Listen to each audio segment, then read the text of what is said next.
Hello, and welcome to the first episode of the TEPI Podcast, a production of the Trans Education for Peace Institute, located in Seoul, South Korea. My name's Austin, and I'll be hosting this podcast. As I'm sure you've gathered from the title, this is a podcast about peace in Northeast Asia. As you may know, Northeast Asia is a region that has many stories, some of hurt and violence, and others of healing and justice. This is a podcast that is striving to be a place to highlight the stories of people in Northeast Asia who find themselves in the midst of those stories, learning and working towards peace. I'm not going to offer a definition of peace for this podcast, but rather I'll leave that to the guests whom you'll hear from. For this first episode, I had a conversation with Sippachai Kunnuwong, who also goes by the nickname Zoom. Zoom is a Thai journalist who worked in the field for 7 years before coming to South Korea in 2020 to study a Master's of Arts in Inter-Asia NGO Studies at Songgonghui University. In the first half of our conversation, we chat about his experience as a journalist, the political landscape he saw in Thailand, and his journey of political awakening. In the latter half of the episode, we discuss his desire to tell stories as a way to contribute to social change, his decision to come to Korea to study, and what he's been learning from his involvement in Korea's civil society organizations. Hopefully you learn a bit and enjoy the conversation.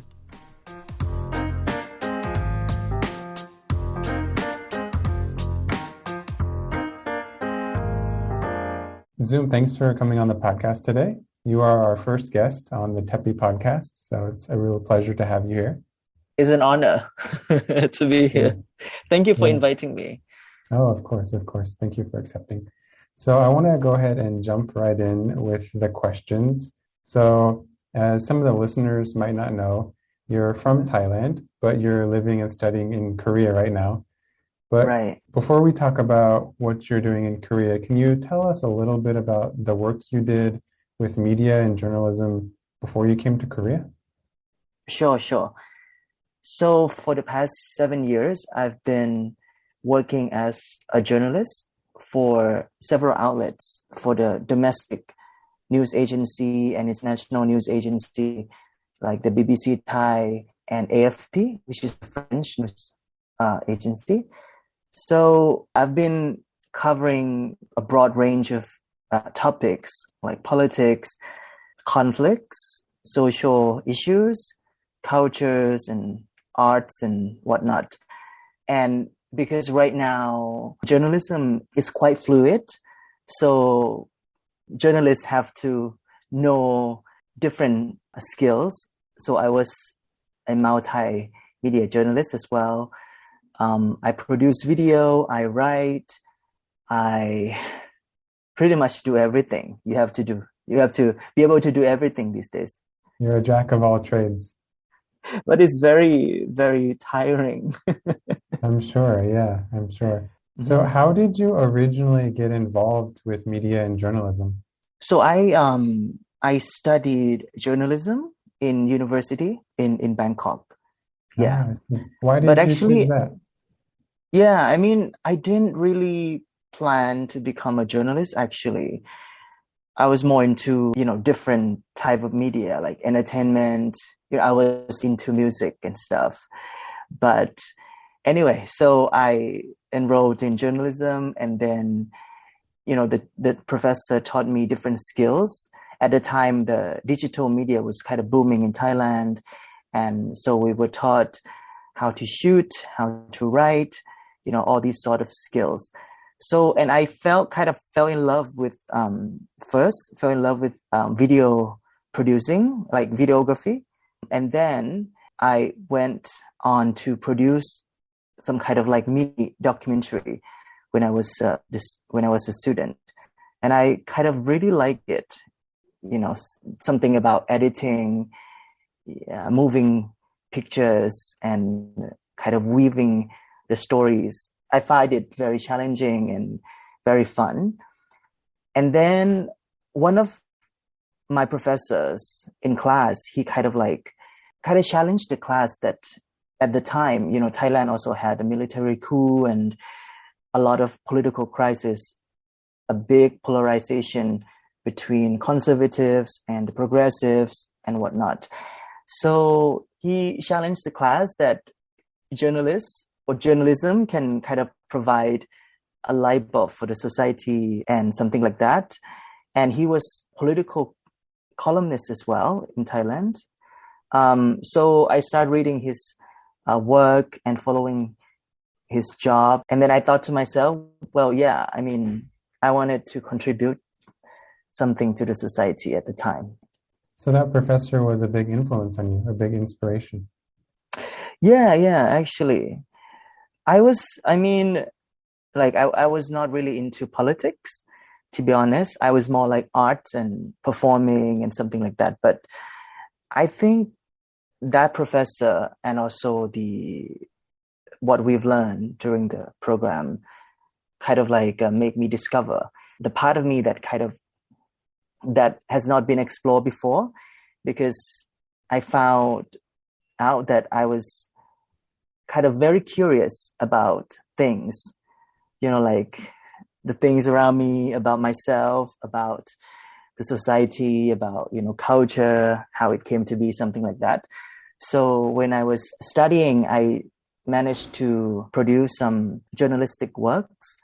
It was some kind of like watershed moment for me. It's like I felt quite happy with storytelling. Yeah. So it's sort of like that professor and, the journalism as a whole that kind of like make me discover myself. Yeah, you kind of fell in love with the power of telling stories and the political and social potential that has. Yeah. So what motivated you then, after studying journalism and falling in love with this storytelling, to decide to come and study in Korea at Songonghae University? So after university, I joined a few news organizations. The first one, I did documentaries for Thai Public Broadcasting Service. So I tour around Southeast Asia and produce documentary TV programs about cultures and peoples in the region. And then after that, I joined the BBC Thai. And at the time, it was 2 years after the 2014 coup. So my work kind of like shift drastically. So I had to cover news about politics, court cases. So that kind of like sharpened my skills, journalistic skills and political understanding.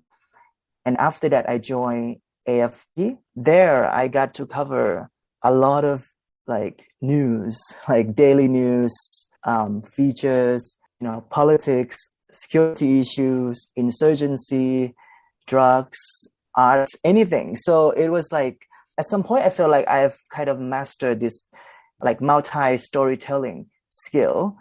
And I want to explore more how multimedia storytelling and politics, can merge together, and how can this contribute to the political process in Thailand, the democratization process in Thailand. So that's why I was interested into this program. It's called Inter-Asia NGO Studies. So basically, it's almost like a development studies. So we study about human rights, peace studies, political change in Asia, global feminism, and modern Korean history and past dealing. So I found this course a perfect match for me, because in development theory, journalism or media is also part of development as well. You had mentioned before that you're finishing up your program and turning in your thesis soon. Can you share a little bit about your thesis topic and what your research focus was? Right. So I'm doing my thesis right now. It's called Breaking Royal News, and subtitle is Digital Journalism and Monarchical Reform Movement. So what I'm doing is I'm looking at, so last year, there was a big protest in Thailand. The movement came out to protest the military-backed government. And also they did something unthinkable. I mean, they challenged the monarchy. in Thailand, which is considered to be untouchables in Thailand. For decades, the monarchy is protected by strict law, meaning that you cannot criticize, you cannot, analyze the role of the monarchy in Thailand publicly, or you can get punished and get jail sentence 3 to 15 years.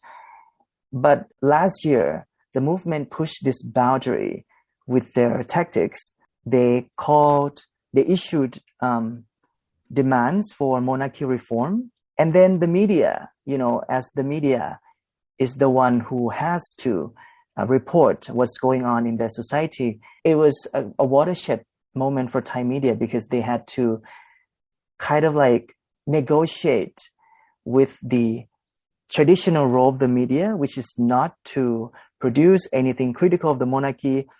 And it come to the point where they had to decide that, okay, how far can we report about this movement? How far can we report about the monarchy reform demand? And at the end of the day, they push the ceiling so they could report about the criticism of the monarchy and the monarchy reform demand. So for me, looking at what's going on in Thailand from here, it was fascinating, how my colleagues were kind of like, at first they were all like shocked, what are we going to do? Like, this is so unprecedented. We've never reported about the monarchy in a very critical way before. And then in a few weeks, they came together, they negotiate with their kind of like media ethics and whatnot. And then by the 4th month into the protest, monarchy reform is being reported everywhere in the media. So that's why I'm trying to look into how the role of the media movement shaping this new political role of journalism in Thailand. I want to pivot a little bit to talk Right. about some of the work you've done while you're studying and living here in South Korea. Mm-hmm. I know you worked with a few different organizations. One that you were recently working with was called Transitional Justice Working Group. Mm-hmm. Can you share a little bit about your work there and what you learned, and maybe how that is applying to your research and to the work you hope to do back in Thailand? Right. So, I didn't mention that one of the things that I chose to study here, because from what I've heard before I came here, Korean civil society is quite strong. They also contribute to the democratization of the country, in the late 1980s and then following 1990s and until now. So that's why I wanted to come here to learn, how Korean civil society operates, and what's the work they do, and how can I be involved. So that's why it led me to this fellowship at an organization. It's called Transitional Justice Working Group. It's a South Korean based organization that focus on transitional justice mechanism. Can you share a little bit about what transitional justice mechanisms are? So basically, in conflicted areas, in conflicted nations, in order to attain peace, justice is one of the core factor. In order to resolve conflicts and to attain peace, each society has to address injustice and get rid of impunity and to seek redress for the victims. So this organization works on that. We do human rights documentation in different countries. For example, North Korea. North Korea is still conflicted area. So what we do is that we document human rights abuse inside North Korea, and then we also support human rights documentation in other countries as well. Yeah. And so I can kind of see the connection here, but I want to have you kind of lay it out clearly for us. Right. So the connection between this need for justice, right, this Transitional Justice Working Group is doing, and this journalism and storytelling, What connection do you see with those two? So for me, I mean, looking at the big picture is that I want to contribute to democratization in my country, right?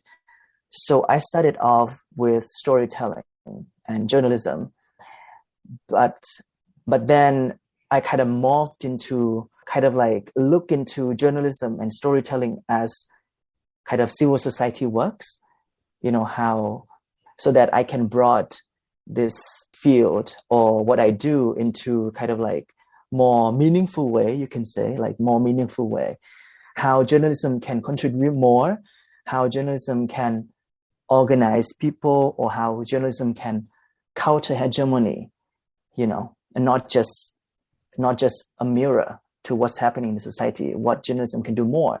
I joined this organization because I want to learn other mechanism to push for democratization. So that's why I chose this organization. I want to learn how we can produce transitional justice and what kind of transitional justice they are, what kind of mechanism can we use, so that, this is kind of like lessons for me. So we've looked at a few of the organizations and Right. what you're studying in your research focuses in the past, and you've kind of explained how now that you've gained this repertoire of different mechanisms and lenses to look through and ways to tell stories. I'm curious, now that you're turning in your thesis soon, and I'm assuming your time studying at Songgonghui University will be coming to an end soon. What do you think going forward? What do you hope to work on, or what stories are you hoping to tell? I mean, you mentioned trying to work towards democratization in your country. Yeah, what are you looking forward to? Actually, to be honest, I'm not so sure right now. I keep myself very flexible, very fluid. Because I don't know yet. I mean, Thailand is still battling COVID-19, but I still want to continue to work in storytelling. So I didn't mention, there's one thing that I didn't mention. I mean, last year, when I came here, I joined this Asia Young Activist Researcher Fellowship. I mean, it's like a program where they provide you resources and money to young activists in South Korea and abroad to come to produce research.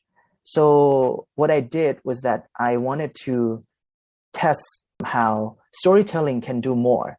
So I did research on sexual minorities in South Korea, but I chose the way to do this research. I chose participatory storytelling, meaning that I organized workshop with 2 queer Koreans for them to telling their own story. But the workshop is more on a reflective.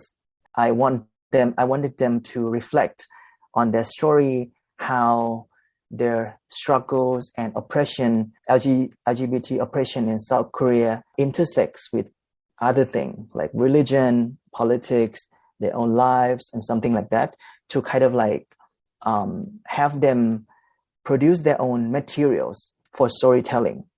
That's kind of a way as well for me to kind of like test this terrain, this kind of like storytelling terrain. As I told you before, right? I mean, traditional media industry is very top down, and there are so many influence. I mean, it is influenced by so many factors, the businessmen who is close to the politicians, and also influenced by politicians themselves. So one of the things that I'm trying to find alternatives from that is either independent media or this kind of like participatory storytelling, meaning that because traditionally when you produce news or produce media content, normally journalists is the one who shoots the story. Journalists go to the field, journalists interview people and write. So they're a gatekeeper, and they are the one who dictate everything, right? But then I'm just trying to explore, a different realm of journalism, of media. The other thing is that I'm also interested in media research, because as I said about the digital media in Thailand has changed so much in the past 10 years. So now there's so many media organizations, small media organization, but there has not been research on it. I mean, because it's too much, like we have media organization with single subject. They only produce content about, let's say, LGBT issues and, feminism or ethnic minority issues and something like that. So I also want to try to do research about this media landscape and the media that is focusing on gender issues or the media that is focusing on minority issues and something like that. Yeah, it sounds like you have an impressive repertoire of tools and lenses and ways to approach storytelling, and you have a pretty clear idea of the stories you want to tell and how you want to tell them. So for me, the most kind of like inspiring or like the part of your story that resonated with me the most was you're connecting Korea's history of democratization with your country's current struggle and like wanting to come here and learn from that story. Like I think that's a very powerful story, and I think people right. Yeah, it's quite true.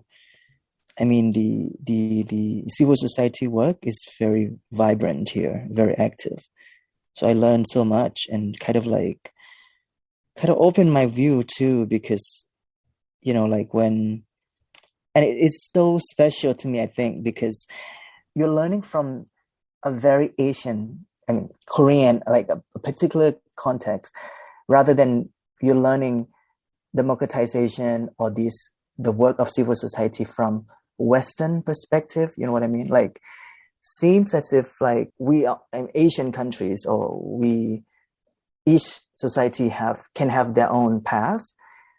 We can just totally choose, like we can just learn and then we pick and choose, but the core is still the same, like the people's power, the justice and something like that. But each society has different contexts, and that context sometimes is progressive, but sometimes within it there's the elements of something not good as well. So, and then you kind of constantly have to use different tools to address that. I think one thing as well is, for me, studying here, is that because Korea is such a politically contested terrain, meaning that like the presence of the US, and then you have, like the conflict is still going on for like 70 years, and then the presence of the US is still here. So it's like when you examine the history, and even now, you don't have to go far to see how hegemony works, right? Because Korea is just a place that is like so many influences, and also it's attached to the US hegemony as well. Even when I look at the story of sexual minorities, LGBT people and something, and also is attached with religion, with politics, and those things also related to the hegemony as well, or something like that. So it's like when you're here, you kind of see in one story, you can go further and see the world, how like elements of how the world order works and how hegemony works and something like that. So it's quite fascinating to me. Well, Zoom, it's been a pleasure getting to hear your story, and hopefully people enjoy the story that you've been telling us. So thanks for coming on the podcast. Well, thank you so much for having me.